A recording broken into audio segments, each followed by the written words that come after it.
Buenos días, estamos en nuestro programa de Arte y Cultura todos los miércoles de 12 a 1. No se lo tienen que perder. Hoy tenemos con nosotros a un artista importante, ¿no? Ya hemos dejado un poco lo que son las Navidades, hemos dejado a los Reyes y bueno, pues ya estamos emitiendo con toda normalidad. Como decía, tenemos un artista importante que se llama Manolo Ollonarte. Es muy conocido en el arte abstracto. Buenos días, bienvenido Manolo. Buenos días, Juan Manuel.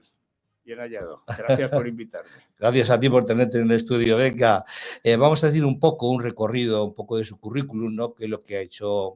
Lo hemos resumido bastante, porque claro, Manolo tiene una trayectoria larga, con un bagaje de exposiciones y de movimiento muy importante. Es muy conocido en el arte abstracto.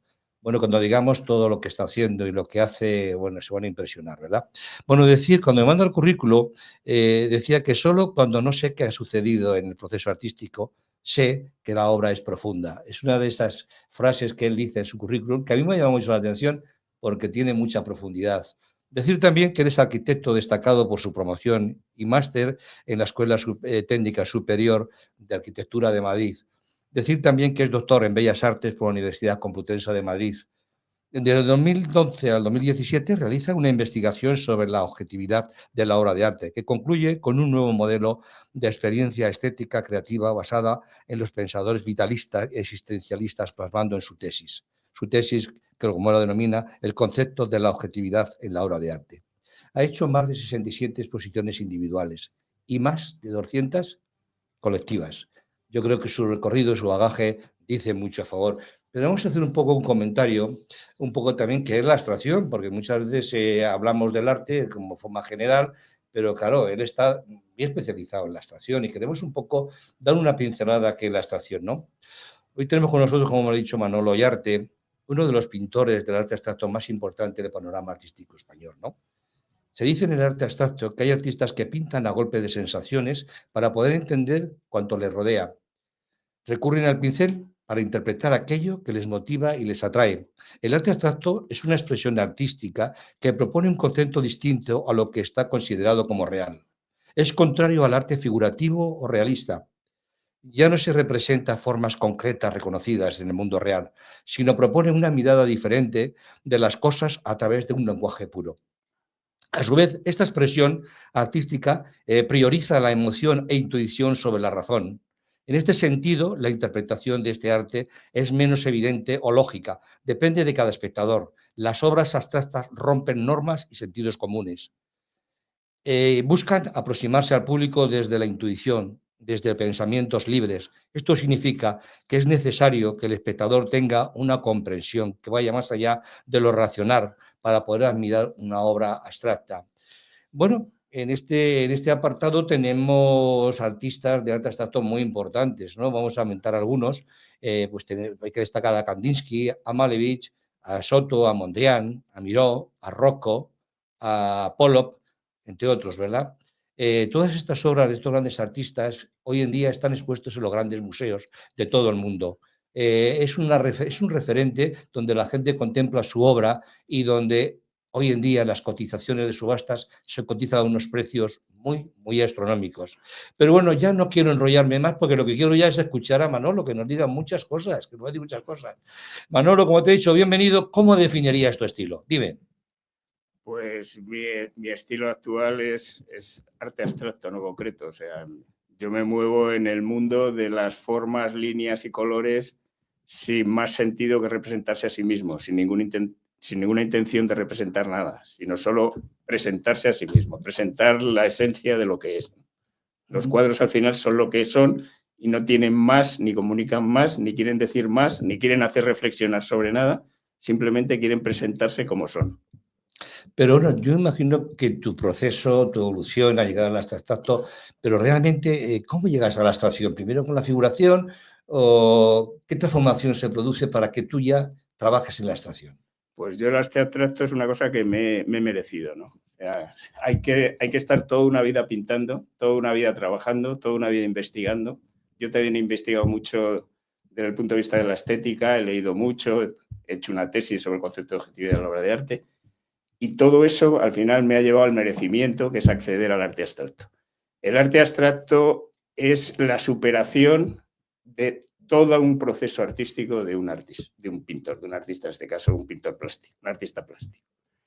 Yo he pasado yo empecé ya por suerte, eliminé la necesidad del arte figurativo absoluto, o sea, de imitar las cosas como son. Ya desde el principio, por lo que sea, hacía un expresionismo abstracto, muy tipo, pues el grupo El Puente, muy tipo germánico, ¿no? Y de ahí fui evolucionando hacia una cosa más abstracta, luego otra vez volví a una cosa más figurativa, siempre dando saltos. Siempre cuando más o menos dominaba algún aspecto de lo que estoy haciendo, pues cambiaba.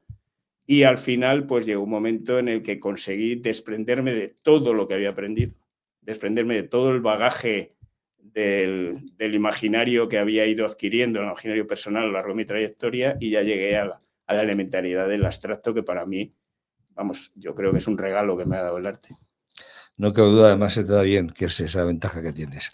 Decir también, bueno, que todos los grandes pintores, de Velázquez, pues con muchos, la mancha para ellos representaba mucho en el tema del arte, ¿no? Decían que haciendo una buena mancha, todo lo que le pongas encima te va a funcionar, ya sea de una forma sin ser concreta, ya sea concreta, ya sea un poco figurativa, pero funciona. La mancha es importante. Yo entiendo que la mancha como tal ya es una abstracción, una abstracción importante. Velázquez yo lo hacía en su primera mancha, y bueno, y muchos pintores, decía uno de los catedráticos que hay medio clase, que la mancha bien controlada y bien dirigida al final hace que el recorrido de la visión de la obra se haga sin darnos cuenta, ¿no? Pero dinos también en tu trayectoria como pintor, ¿a quién destacarías que más te haya influido? Bueno, a mí las influencias, más que influencias concretas en cuanto a estilos, en cuanto a formas, son influencias en cuanto a maneras de enfocar mi trayectoria y en cuanto a maneras de enfrentarme a la experiencia estética, al arte.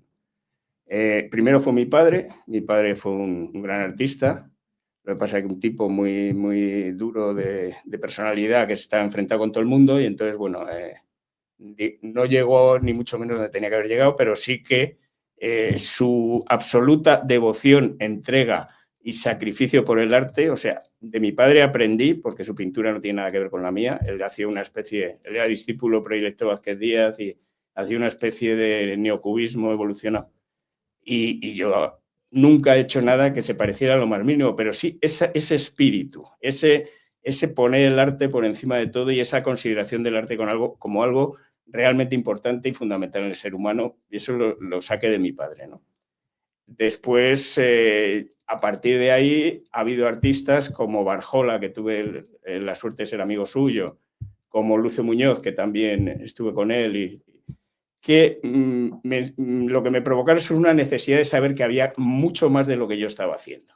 Porque yo cuando empecé, que no es expresionismo abstracto, tuve mucha suerte, me fue muy bien, funcioné muy bien, vendía todo, me iba perfecto, pero yo, viendo a estos maestros que conocía, veía que había cosas que se llegaban más lejos, ¿no? Entonces, esa necesidad y esa certeza de que se podía llegar más lejos lo adquirí gracias a ellos, ¿no? También viendo a Bonifacio, ¿no? Las cosas de Bonifacio, me decía, vamos a ver, lo que yo hago está bien, pero tengo que salir de aquí como sea porque veo que hay artistas que llegan bastante más lejos de lo que yo hago.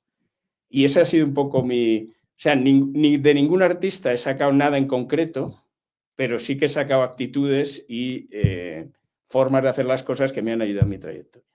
Lo que sí veo es que realmente el arte ya lo llevas en el ADN, tu padre ya te transmitió muchas Sí. cosas. Bueno, decirte también un poco, ¿qué mensaje quieres transmitir al espectador con tu obra?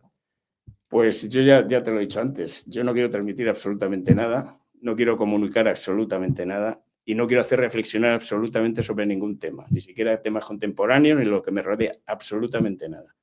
Yo lo que quiero es que el espectador se ponga en la misma situación que me pongo yo cuando creo los cuadros, que es la mente absolutamente en blanco. Yo lo que hago es, cuando entro en el estudio, lo primero es desconcentrarme, hago todo tipo de técnicas para conseguir salirme de mí mismo, no pensar en nada, no tener ninguna idea prefijada, empezar a arrojar materiales al soporte y a partir de ahí dejar que lo que está sucediendo coja su propia deriva, ¿no? Y en el fluir de los acontecimientos es en lo que se va produciendo la obra.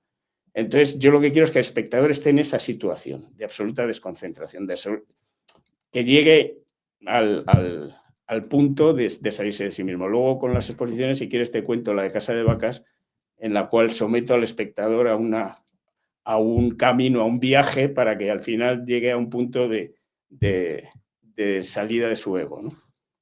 Es curioso, ¿no? Porque realmente mucha gente por los colores o por la forma de trabajar, siempre ellos quieren llevar un mensaje de alegría, un mensaje de su pintura que de alguna forma destaque por su forma o por su color, ¿no? En tu caso, dejas un poco que el pensamiento que le lleve a cada uno donde quiera. ¿Es así? Yo lo que quiero es que no haya pensamiento, o sea, que el espectador no piense en nada, no analice nada, no haya ningún elemento de prejuicio que le haga no entrar absolutamente en la obra. Yo recuerdo mi primer sobrecogimiento estético lo tuve con Las señoritas de Aviñón en el MoMA, el grande, ¿no? Y ahora ya ha cambiado, pero antes entrabas por una puerta y casi al final estaba Las señoritas de Aviñón, ya no vi más. Fui andando y perdí totalmente la sensación del espacio, del tiempo, del suelo bajo mis pies, ¿no? O sea, me hice señorita de Aviñón, las señoritas de Aviñón se hicieron yo, y entonces eso universal, profundo, que existía ahí, conectó con lo común que yo tengo con Picasso, con las señoritas de Aviñón y con el resto de la gente. Si has tenido algún profesor que realmente, aparte de tu padre, algún profesor que te haya transmitido algo sobre tu abstracto, alguno determinado que tú hayas hecho. No, realmente el abstracto, como te digo, llevo solo 7 años haciendo abstracto. O sea, yo he estado 30 y tantos haciendo figuración, más o menos abstraída. Siempre había, pero llegó un momento en el que, entonces, bueno, al final, ahora con las redes, que es algo muy rico y estás viendo mucha información, pues también te va dando como motivos para decir, hombre, se puede hacer algo más. Compañeros, ahora estoy con José Manuel Ciria, por ejemplo, que es un fantástico artista abstracto. Lo que pasa es que él es abstracto desde el principio, curiosamente. Sí, sí, lo conozco bastante y además, de hecho, estuvo en mi programa el año y medio por ahí. Ajá. Y también su pintura es muy atrayente. Es una pintura extraordinaria. Extraordinaria, no cabe duda. No cabe. Bueno, decirte un poco también, de todo lo que has realizado hasta ahora, ¿crees que has llegado a la meta o te queda mucho por recorrer? Tengo la suerte de que he dado el paso para mí fundamental del artista, que es la superación de sí mismo. O sea, para mí todo es una carrera en la cual llegas al límite de ti mismo y luego hay una estrecha puerta que te comunica con la que ya es todos, ¿no? Que es que precisamente en mi tesis sobre la objetividad de la obra de arte demuestro que una obra de arte es objetivamente, auténticamente significativa, es decir, una obra de verdad, verdaderamente de arte, como Las Meninas de Velázquez, por ejemplo, cuando apela a lo universal del ser humano. Esa es la condición que le está haciendo diferenciarse de cualquier otra obra. No está apelando a lo que el artista quiere contar, no está apelando al rollo que puedas decir sobre tu vida, no, está apelando a algo que ya no le pertenece al artista, que pertenece a todos. Y en ese elemento de universalidad es donde yo entiendo que está el valor significativo de la obra de arte. Una obra de arte es de verdad cuando está hecha del material que estamos hechos todos, y probablemente el mundo. Muy bien, me ha gustado esa frase que has dicho, no cabe duda, ¿no? Pero tú eres de los artistas que de alguna forma te pones alguna barrera o dejas que tu mente fluya. Porque claro, todos los artistas antes de empezar, un poco se hacen sus bocetos, se hacen su forma, su color, que va a destacar. ¿Te pones barreras? ¿Dejas que tu mente fluya? Dinos. Yo no pongo no pongo ninguna puerta al arte. O sea, para mí el arte es muy importante y tiene que fluir solo, está muy por encima de mí, evidentemente. Entonces, ¿quién soy yo para ponerle limitaciones? El arte surge o no surge y surge cuando quiere y es el que manda en el proceso estético de hacer la obra. O sea, yo no soy nadie ahí. Yo lo que hago es contemplar lo que pasa y intentar molestar lo menos posible. Bueno, con todo el conocimiento de un montón de años que te permite darte cuenta de las cosas y a partir de ellas darle un cierto soporte técnico para que eso pueda fluir en el sentido que ellas te van mandando y te van marcando. Uy, bueno, no pasa nada, no pasa nada. Bueno, decirte también que de alguna forma dentro de tu estilo, tu forma, lo que sí es verdad es que al final tú tienes una forma de pintar tus cuadros que sí tienes una personalidad, la gente te conoce que es tu obra. Yo en este caso, cuando yo sabía que ibas a venir aquí, a unos amigos míos, se lo he comentado, Le dice, no, no, tiene una obra muy personal. O sea, eso te está diciendo que te conoce en baja. Tú quieres marcar ese sello personal, aunque ya has dicho que no aspiras a transmitir eso, ¿no? La pregunta Pero es muy buena. ¿cómo llegas tú a que la gente te reconozca que es tu obra? Porque no es fácil. Mójate. La pregunta es muy buena, porque efectivamente en mi discurso hay una contradicción, ¿no? Si quieres llegar a lo universal, ¿por qué al final se marca tanto tu personalidad y tu individualidad, tu subjetividad en algo que quieres que sea objetivo? La distinción está, es buena. Vamos a ver, ese es el tema en el que más he pensado es en eso. Hay un enorme recorrido a través de ti mismo, o sea, en la experiencia de un artista, en la trayectoria de un artista se tiene que recorrer entero, igual que en una persona, o sea, son caminos paralelos, te tienes que hacer a la vez como artista y como persona, y en el camino en el que llegas hasta el final de ti mismo, se ha impregnado tanto de ti mismo lo que haces, que esa forma de hacer, aunque ya apele a lo absoluto, aunque ya apele a lo universal, aunque ya apele a lo de todos, está marcada. Y yo desde el principio he tenido una forma muy, muy marcada de hacer las cosas porque yo he trabajado mucho mi individualidad. Que como te dije, yo no partía de intentar imitar la realidad y nunca he partido de ningún elemento previo. Al principio lo que hacía era echar manchas, como Velázquez, en el color, de colores, y hacer lo que me sugerían, pues como cuando miras las nubes, ¿no? A ver qué te sugiere. O sea, yo trabajaba proyectivamente, trabajaba emocionalmente. Entonces, a partir de ahí, lo que yo iba sacando es los elementos que están en mi inconsciente próximo recombinados, ¿no? Toda esa información que vas metiendo en tu inconsciente y que al final sola, caprichosamente, se recombina durante el periodo de sueño y te sale formas, colores, sabores, etcétera, nuevos, ¿no? Esas cosas nuevas son los elementos nuevos que desde el principio yo he aportado en lo que estaba poniendo, ese imaginario muy, muy personal, que es lo que desde el principio la gente ha reconocido como algo muy personal, muy diferenciador de lo que yo hago. Sí, es verdad. Pero claro, sorprende mucho de que tú has trabajado siempre el figurativo. El figurativo para ti ha sido, digamos, un poco ese peldaño que poco a poco iba subiendo, que la gente te conocía. Pero hay un momento en tu vida donde das un cambio. Y resulta que dices, voy a la abstracción de lleno. ¿Qué te mueve realmente interiormente llegar ahí? ¿Qué es lo que te ha movido? A lo largo de la figuración, como te he dicho, he ido llegando al extremo de como persona y como artista. Estaba ya en el límite. Hegel lo llamaba el límite de la subjetividad. Hegel decía que la objetividad se conecta con el límite de la subjetividad. Todo ese trabajo inconsciente que yo he ido haciendo, llegaba un momento en que se iba impregnando de elementos comunes cada vez más. Cada vez más mis cuadros había más elementos abstractos que elementos figurativos. Todos esos elementos, que cada vez era un rumor ensordecedor absoluto, me iban rodeando y llegó un momento en el que ya no tuve más remedio que sucumbir a la pelea. Yo creo que la gran pelea del arte se produce cuando el artista, después de una gran trayectoria de buscarse a sí mismo, se da cuenta de que el que molesta es él. Y esa gran pelea que, por ejemplo, que es la que libran todos los grandes artistas. Oteiza no la libró y lo que hizo fue abandonar la escultura, porque como era una persona al final tremendamente soberbio, inteligente, no fue capaz de decir, digo, sí, una leche ya, ahora que he llegado hasta aquí, voy a dejar de hacerlo, venga ya. Y sin embargo, pues muchos otros artistas llegan a la conclusión, los grandes, de que ya ellos, o sea, de que ya han dado de sí todo lo que podían dar y que al final se tienen que entregar a lo común. Esa lucha entre lo común y lo subjetivo, entre lo objetivo y lo subjetivo, solo se gana de una manera, no librándola. Te vas de la pelea y dejas que sucedan las cosas.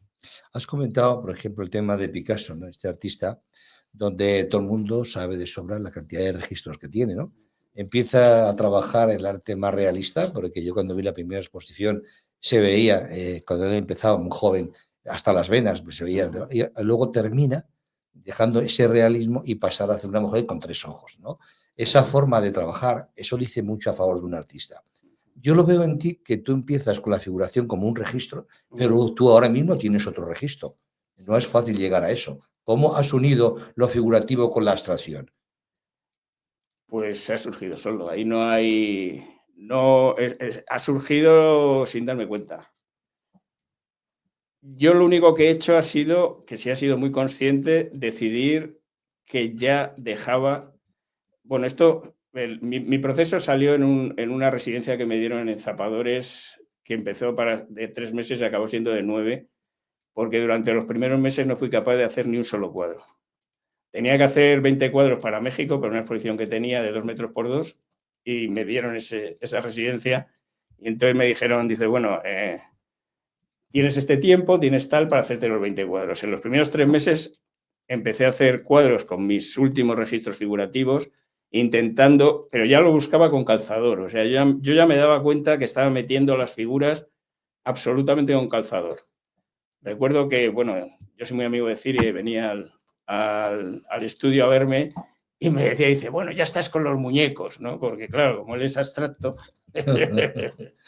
Sí. decía, ¿por qué aparece? Yo digo, no son muñecos, son personajes. Está bien, está bien. Teníamos nuestras peleas, ¿no? Sí, sí, sí, no veo que Ciria, yo estuve en su estudio y me llamó mucho la atención de cómo metía, por ejemplo, la pintura, ¿no? Sobre unas lonas, Sí. y entonces dejaba como si fuera una manga a presión meter la pintura. Pero aquello me llamó mucho la atención, ¿no? Sí, sí. Y bueno, la verdad que, y bueno, pues yo creo que en el arte tuyo es algo muy novedoso. Yo creo un poco que la línea es muy actual y esto, pues verdaderamente la gente cada vez valora mucho más el arte abstracto, ¿no? ¿El arte crees que es una forma de respirar? ¿Hay una actitud en la vida? ¿Se convierte en material de trabajo? ¿Es una obsesión? ¿Quieres congelar o fijar el arte en tu vida? Cuéntanos.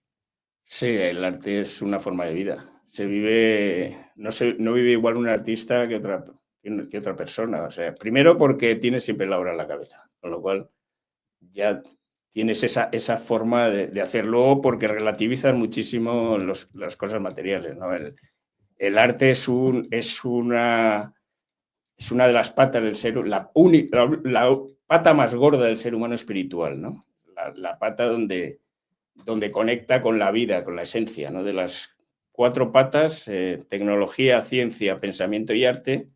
La tecnología es la más alejada del arte. La tecnología es donde el ser humano ha intervenido más en manejar y en cambiar el mundo, y el arte es la que le queda como conexión con el mundo. Entonces es una conexión con la vida, por tanto tu vida no puede ser como la del resto de la gente que está trabajando de otra manera. Nosotros vivimos con el mundo, con la tierra, con la conexión, somos el eslabón que nos queda de conexión, ¿no?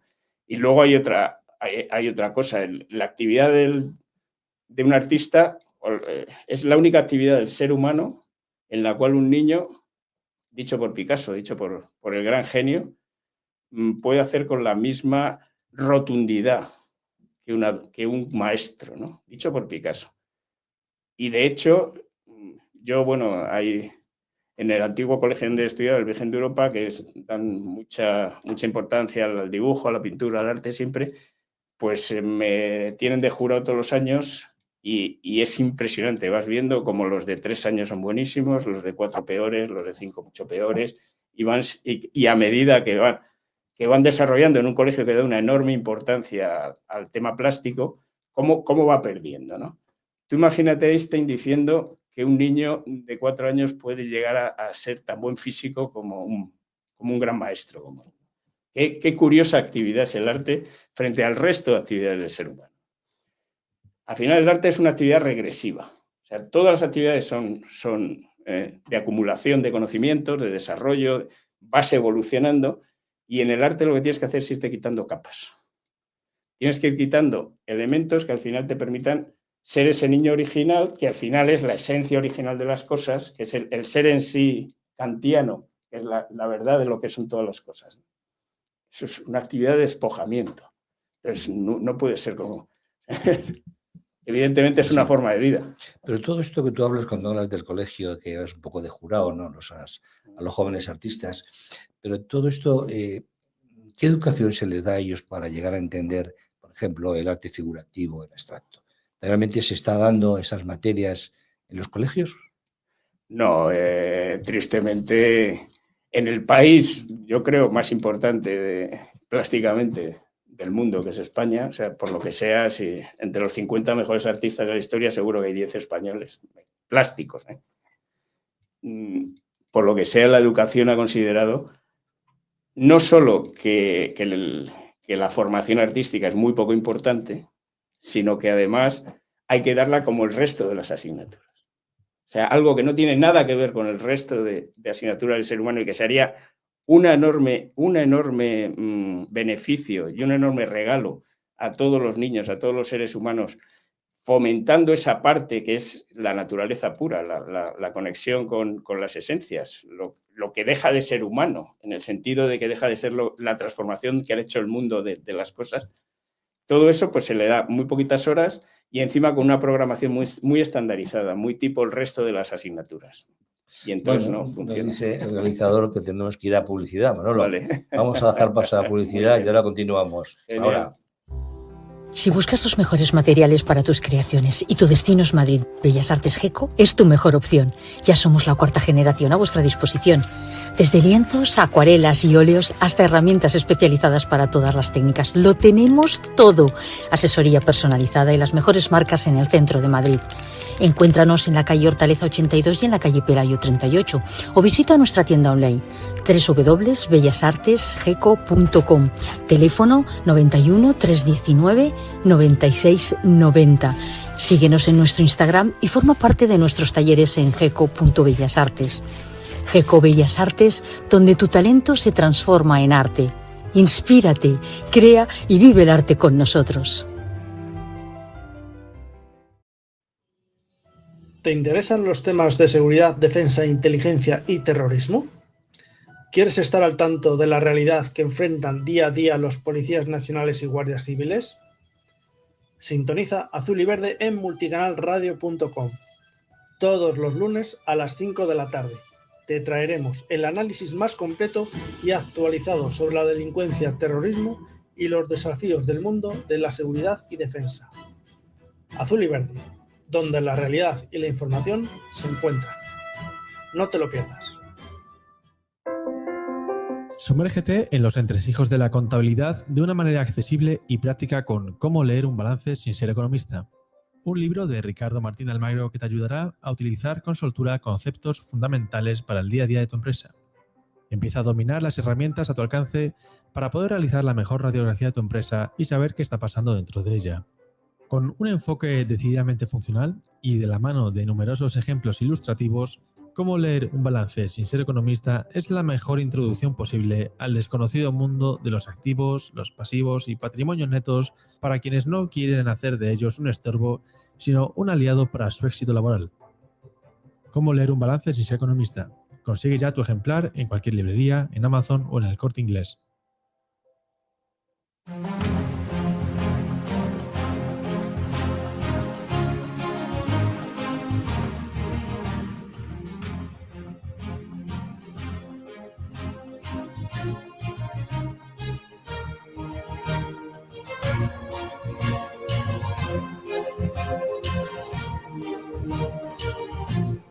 Bueno, ya nos ha dado tiempo a tomar un cafecito y continuamos con Manolo Llarte porque estamos aprendiendo mucho. Lo que sí es verdad que una trayectoria de tantos años... Ollonarte, perdona. Dice mucho del artista, ¿no? El artista que ha pasado por distintas facetas desde lo figurativo y ahora ya está en otro plano diferente, que es el abstracto, donde la imaginación deja que fluya en todos los sentidos. ¿Crees que has encontrado tu vida el momento adecuado para pintar? ¿Esto es lo tuyo? ¿Esto es tu vida, Manolo? Sí, bueno, es que lo que he hecho es pintar. Luego he hecho otras cosas porque tampoco piensas que... O sea, como pintar es tan connatural contigo, dibujar desde pequeño, siempre estás como todos, ¿no? Entonces, bueno, pues te parece que tienes que hacer otras cosas, cuando en realidad podías haberte dedicado solo a pintar. Pues yo estudié arquitectura, estudié toda la enseñanza arreglada, luego arquitectura, luego he hecho bastantes casas.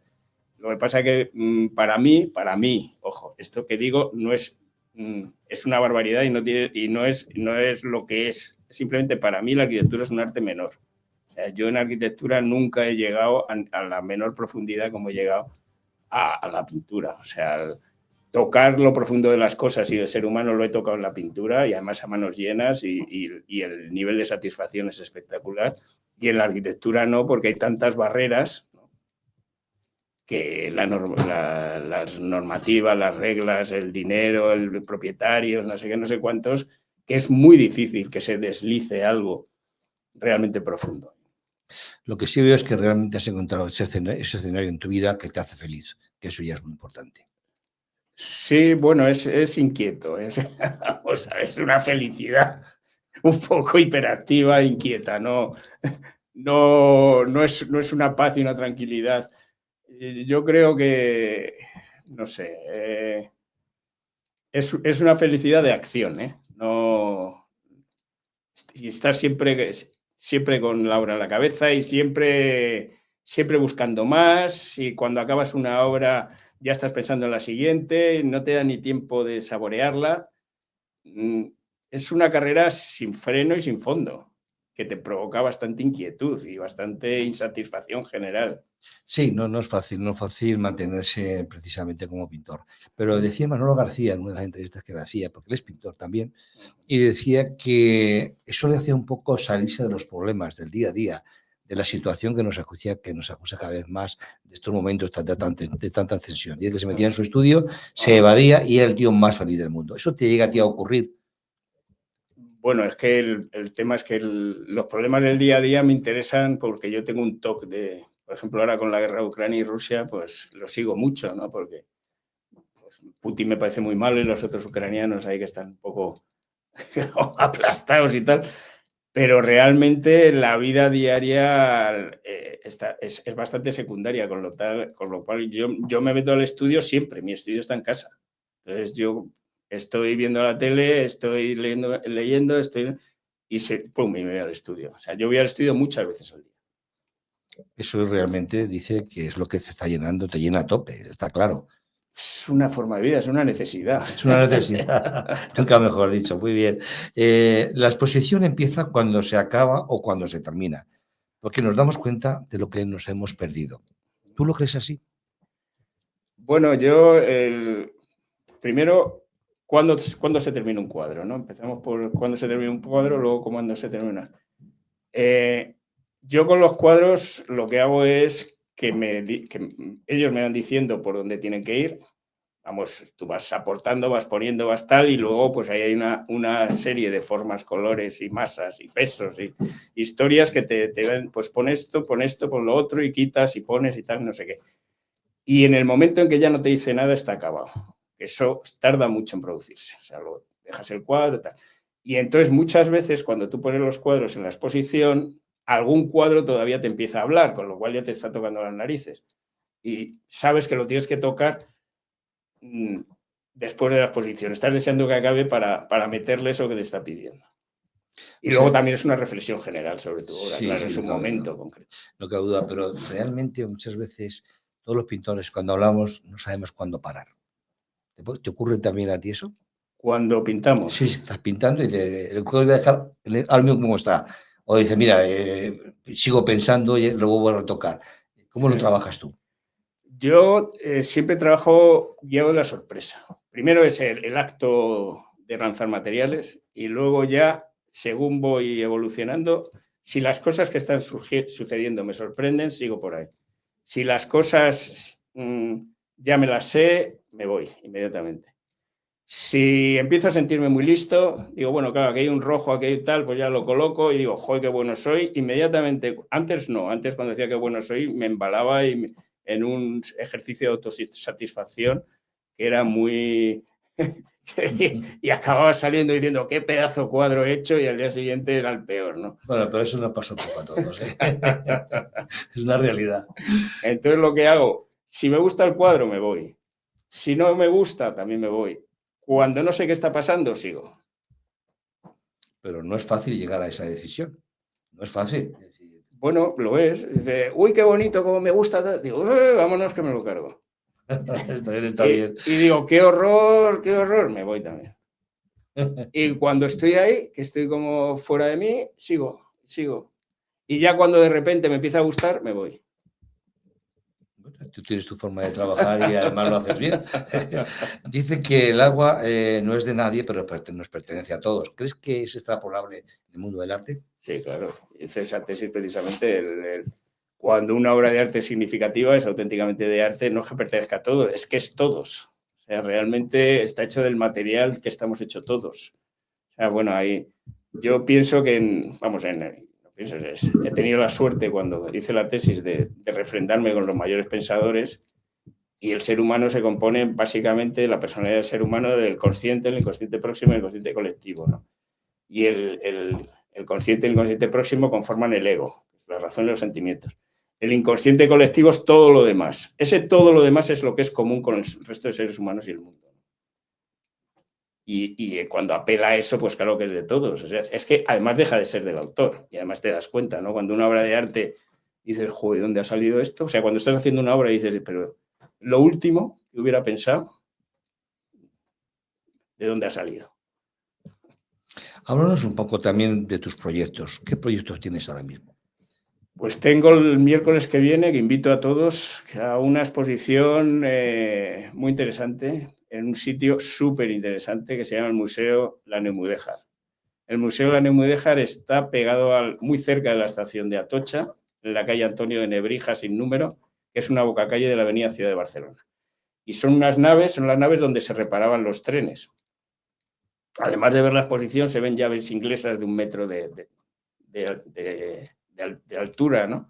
Unas máquinas brutales, y Fran y Néstor, que son los dos directores y los ideólogos de este oxígeno puro que entra en Madrid hace, creo que 8 años o por ahí, ¿no? Lo que han hecho es respetar exactamente lo que era y crear un ámbito al final incómodo de exponer, pero que cuando consigues meter ahí una exposición es de una potencia brutal, ¿no? Es un poco como el Berlín de los años 2000, 2010, ¿no? O sea, una cosa muy, muy salvaje, muy underground, completamente underground. Y ahí tengo una exposición en la que someto, porque yo en mis exposiciones intento que el espectador se salga de sí mismo y se ponga un poco en la situación que me pongo yo cuando pinto una obra. Entonces, lo que quiero es que el espectador, en este caso lo que he hecho es rodear al espectador un poco como los nenúfares de Monet de la Orangerie, ¿no? Entonces, tengo un cuadro de 6 metros por 2, otro cuadro de 6 metros por 2 en piezas políticos y otro enfrente, un tríptico. Y el espectador se ve rodeado por la obra, con lo cual, de alguna forma, espero que sea capaz de salirse de sí mismo y entrar en la obra. Lo que sí es verdad es que lo veo muy novedoso, ¿verdad? Muy novedoso de cara a los tamaños que tú presentas en tus obras. ¿Te sientes cómodo en estos tamaños grandes? Yo me siento más cómodo en el grande que en el pequeño. El pequeño se me queda pequeño. Bien, bien. Es un poco ya escogido, digamos, la línea y tú te realizas mucho más tu obra. Lo que sí es verdad que yo que suelo asistir también a certámenes y concursos de pintura, y casi todos los concursos siempre quieren obra grande. Realmente se ve, digamos, de la forma del artista como pinta, pero también los fallos cuando son grandes. También se ven más, ¿no? Sí. Tú te encuentras cómodo, digamos, en esos tamaños. Sí, sí, porque también mi pintura es muy gestual, entonces muchas veces me salgo del lienzo, necesito un buen espacio para que el gesto se culmine. Bueno, ese es uno de los proyectos más cercanos, que es el día 15, ¿no? Precisamente. El día 15 de enero, a las 12 de la mañana. A las 12 de la mañana. Bueno, ya nos dice el artista que estamos todos invitados. Bueno, contamos con la presencia de todos los oyentes. Y bueno, también comentarte un poco, hay otro proyecto, ¿no? Me hablabas que en Casa de Vacas también ibas a hacer una exposición, ¿no? Del 1 al 30 de mayo expongo en Casa de Vacas. Tengo la suerte de estar yo creo que en un sitio maravilloso, ¿no? Parque del Retiro, en el palacio donde los reyes que tenían para sus diversiones y tal, y entonces ese es un espacio exquisito y que además se han hecho una reforma muy apropiada para exponer pintura, ¿no? Está muy bien, es un sitio perfecto. Inauguro el 8 de mayo, este sí que es normal, a las 7 de la tarde, y también están invitados todos los radioyentes. Ahí estaremos, Manolo. Y ahí el sometimiento al espectador es todavía más brutal. O sea, primero tiene una cámara de descompresión, que es la entrada, donde hay unos vídeos informativos, carteles tal, donde se les dice un poco qué es lo que van a ver y cómo hay que verlo, ¿no? Es una obra de arte total porque se compone de música y pintura. La música la pone un extraordinario compositor, que es Luis Carlos Esteban, que es un gran músico, un grandísimo músico que se movió en la movida, fue el que se inventó Ole Ole, luego fue productor musical y ahora se dedica a una música muy similar a lo que yo hago, música absolutamente de conectar con el mundo, ¿no? Con lo profundo del ser humano. Y entonces la música va en bucle De manera que cuando se pasa la primera zona, que es el vestíbulo y la zona del vídeo y tal, que se llama etapa primera, deje la razón en el perchero, se atraviesa la primera puerta de Alicia, la primera puerta del espejo de Alicia. Es una serie de tiras de espejo en la que tú te ves y te atraviesas, ¿no? Un poco te atraviesas a ti mismo para pasar esa primera parte de ti mismo, que es la razón, ¿no? El consciente. Entonces entras en el mundo de Alicia, que es el mundo inconsciente, el inconsciente próximo, el freudiano. Entonces ahí es donde Alicia descubre todo su imaginario propio, ¿no? Donde los conejos toman té, donde tal, donde no sé cuántos. Bueno, es todo el tema del imaginario surrealista, onírico que tiene Alicia. Entonces ahí pongo obras de mi época más proyectiva, cuando yo lo que hacía era echar manchas en el cuadro y a partir de ahí sacar esos elementos inconscientes que tenía mi inconsciente próximo y juego con el inconsciente del espectador, ¿no? Entonces el espectador también puede ahí funcionar sentimentalmente, que es proyectivamente. O sea, nosotros, los sentimientos es un anillo sentimental que rodea al consciente y que cuando es muy fuerte anula el consciente, ¿no? El enamoramiento, el nacionalismo, todos estos son elementos completamente sentimentales. Entonces ese es el pasillo sentimental, en el cual es el primer pasillo de la casa de Bacasa, es el cual te digo. Sí, sí, sí, cuando entras, ¿no? Cuando entras. Entonces atraviesas la primera puerta de sí, Alicia sí, sí, sí. y vas a pasar por el pasillo sentimental. En ese pasillo, poco a poco, las obras van siendo más abstractas. Claro, el pasillo no es muy largo, hay pocas obras, pero bueno. Y el espectador ha entrado justo cuando acaba el silencio y empieza la música. La música que ha hecho Luis Carlos es una música en la cual el niño que tienes dentro pugna por salir. Entonces es una especie de el niño que quiere salir y luego ese niño se confunde con un rumor cada vez más universal y ese rumor se hace ensordecedor al final, que es cuando tengo los primeros cuadros que hice en Zapadores, que son las últimas obras figurativas, donde prácticamente ya no hay figuración y se ve una inmensa lucha entre la figura y la abstracción, ¿no? Entonces es bastante didáctico y divertido.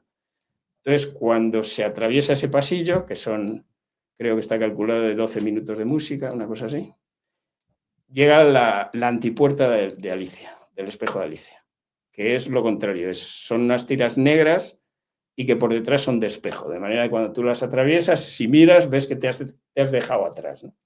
Entonces se trata de unas puertas en las cuales tú entras en un agujero de gusano, un agujero negro, que es muy pequeño, en el cual llegas a un estado de conciencia carente de ego, ¿no?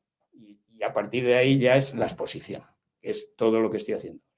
Bueno, lo que sí veo es que estás aportando a esta sala tan importante dentro de Madrid algo muy novedoso, ¿no? Porque realmente yo creo que no se ha hecho nada como tú lo estás planteando, esa proyección, ¿no? No, bueno, sí que se hicieron experimentos en la Bauhaus y tal, de obra total, de música, danza, pintura, todo junto, pero una cosa así que encima es psicológica y además sí, es algo nuevo. Pero ¿cómo se te ha ocurrido a ti llegar ahí? ¿Quieres transmitirle algo al espectador diferente? Todos estos son estrategias que yo uso en mis exposiciones para sacar al espectador de su estado normal de conciencia.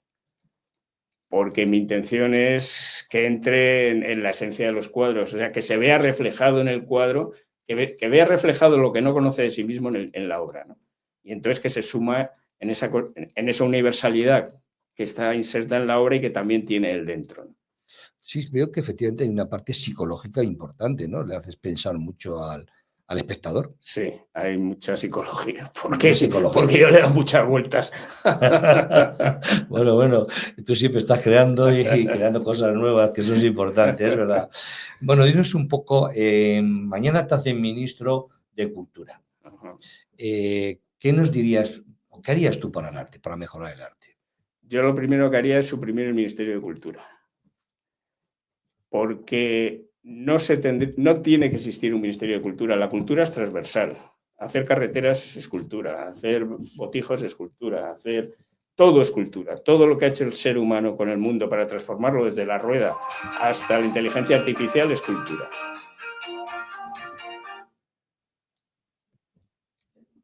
Y entonces, bueno, seguimos. Sí, vale. Seguimos. Y entonces el juntar la cultura con el arte lo que hace es quitarle importancia a lo importante, que es el arte. El arte es algo completamente separado de la cultura, que está impregnado de la cultura como todo lo demás. Pero igual que hay un ministerio de infraestructuras, igual que hay un ministerio de tal, que todo es cultura, de justicia, de Hacienda, todo es cultura. O sea, el dinero es cultura. Cuando el hombre inventa un constructo, que es el dinero, para intercambiar bienes, para no tener que estar viendo, oye, que vale más esta pierna de cerdo que tu gallina. No, tal, no sé qué. Acabar con las discusiones, inventas. Eso es cultura. Entonces, si quitamos la cultura y creamos un ministerio de arte, seguramente que estaremos haciendo un enorme beneficio a la humanidad, que es trabajar solo de lo importante, que es el arte, en ese aspecto.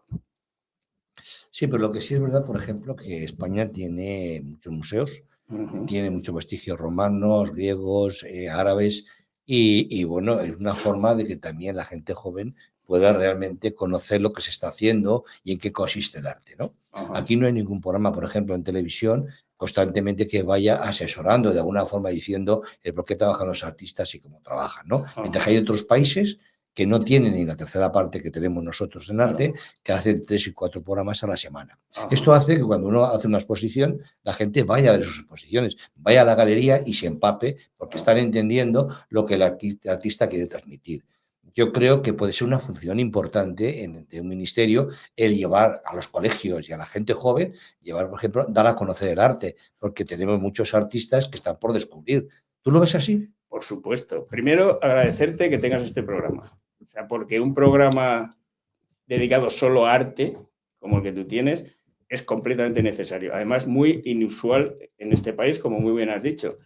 En el país de la plástica, que se dé tan poca importancia a la plástica, además que es una torpeza, porque la plástica genera un valor añadido inmenso y no estamos disfrutando de él.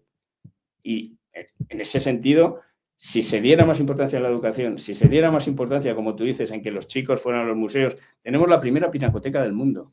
O sea, es verdad. En el Prado hay más objetos mágicos. Para mí, objetos mágicos son cuadros, obras que tienen un contenido significativamente como una obra de arte absoluta, y tenemos más objetos mágicos posiblemente que en el resto del mundo junto, y no está dentro del cometido de los colegios, pero de toda España, no solo de Madrid, de pasar al menos 1, 2 veces en cada ciclo formativo por ahí, no me digas, ¿no? Sí. Simplemente para enfrentarse a las meninas de Velázquez. Para enfrentarse como un artista le encargan un retrato de la familia real y pinta el vacío. Y además, si te acercas es abstracto, porque realmente es un cuadro abstracto, es un cuadro, como tú me dices, parte de una mancha y tiene una concepción completamente abstracta. Y luego encima si te acercas las pinceladas flotan por el espacio. O sea, es para mí, pues como es ahí, increíblemente un montón de obras. O sea que hay gente que hace viajes para ver la 10ª parte de obras significativas que hay en el Museo del Prado, y nosotros lo tenemos aquí. Es verdad, mira, yo recuerdo que cuando yo estudiaba en los Salesianos de Atocha, pues uno de los recorridos que hacíamos es ir al Museo del Prado. Y bueno, entonces nos paramos en una de las obras de Tintoretto, el lavatorio de Piero y Tintoretto. Y entonces la que nos estaba explicando nos estaba ilusionando a todos, porque claro, estábamos viendo cosas que nosotros no veíamos. Ese cuadro tenía movimiento, ese cuadro tenía perspectiva, te habla cómo se tenía que hacer el cuadro, prepararlo para luego pintar, qué materiales se usaban, ¿no? Entonces había una cantidad de cosas que nos estaba diciendo que todos salimos como entusiasmados de aquello, ¿no? Esto, fíjate lo importante que es, que tú lo conoces, que la gente pequeña, que además son esponjas, el llevarlos ahí para que puedan... Y que aprovechen la circunstancia de que tuvimos los reyes más ricos en un momento muy productivo del arte, que encima tuvieron el buen sentido de poner a Velázquez a comprar las mejores obras que había por Europa, que de ahí se fue gran parte del dinero de América, esa suerte, y que luego encima recopilaran la colección de la Iglesia junto con la colección real y la juntaran. O sea, es que eso es una unión de casualidades y de causalidades y de buenas intenciones, porque los Austrias eran unos reyes muy, muy cultos y con mucha atención por el arte, y que son es que esos son regalos. Entiendo perfectamente lo que te pasó con Tintoretto, claro. Además, tú fíjate, ese cuadro lo compró Velázquez. compró toda la escuela veneciana, compró a Tiziano, a Tintoretto, a Veronés. Tenemos más Tizianos, Tintoretto y Veronés que en el resto del mundo casi. O sea, Sí, es verdad. Es Nos extraordinario. dice que lleva el programa, que nos quedan 2 minutos. Vamos a Vaya. ver. Y yo quiero hacerte una pregunta que sí quiero que quede para la gente que escucha nuestro programa, ¿verdad? Es, ¿qué recomendarías a los pintores que empiezan su trayectoria a pintar? Eso me da un pudor inmenso. El otro día estuve con un gran pintor, un gran artista joven, ahí en la Neumudéjar. Se llama Black Butter. Es un chaval que está empezando muy fuerte, que está empezando muy bien. Entonces yo vi su obra y le dije, mira, yo te diré una cosa, pero no te la voy a decir. Y ya me dijo, dice, mira, si me lo has dicho ya me lo tienes que decir, claro. Metí la pata. Y entonces yo le dije, digo, es que yo lo que te voy a decir es un atajo. Un atajo que te va a permitir no dar muchas vueltas y no perder el tiempo, ir directamente a lo esencial, a lo profundo del arte. Pero yo he dado todas esas vueltas y he perdido todo ese tiempo y ese tiempo es camino. Entonces, yo no sé si te voy a decir, oye, mira, deja de hacer esto y vete a estas cosas porque se te van a perder cosas en el camino. Entonces, ¿yo qué aconsejaría? Que hagan lo que puedan. Que hagan lo que Sobre puedan. todo que trabajen mucho y con mucha ilusión. Bueno, ya no tenemos tiempo, Manolo. Bienvenido a mi programa. Gracias. Ha sido de verdad un honor escucharte y bueno, yo creo que nuestros espectadores y nuestros oyentes les van a servir de mucho porque has enriquecido con tus palabras el arte. Muchas gracias, Manolo. Bueno, Muchas ya decir que gracias. terminamos nuestros programas. Dar las gracias que, como siempre, nuestro programa existe porque ustedes nos escuchan y nos oyen. Si no fuera así, este programa no tenía sentido. Decía unas palabras que decía ella, Fontanals, Cisneros, sobre la abstracción. Es una expresión libre que busca tocar el alma y despertar emociones sin restricciones. Es la creatividad que fluye libremente. Nadie impone nada. Yo soy el que lo creo y lo hago. Bien o mal, pero lo hago. Cada color, cada textura se convierte en un susurro emocional que el artista comparte con el espectador, haciendo una conexión de ambos. Es un viaje sin límite, donde los colores y las líneas cuentan historias, pero no dicen palabras que tú mismo las buscas. Muchas gracias a todos y les espero el próximo programa, el próximo miércoles, aquí de 12 a 1. Muchas gracias.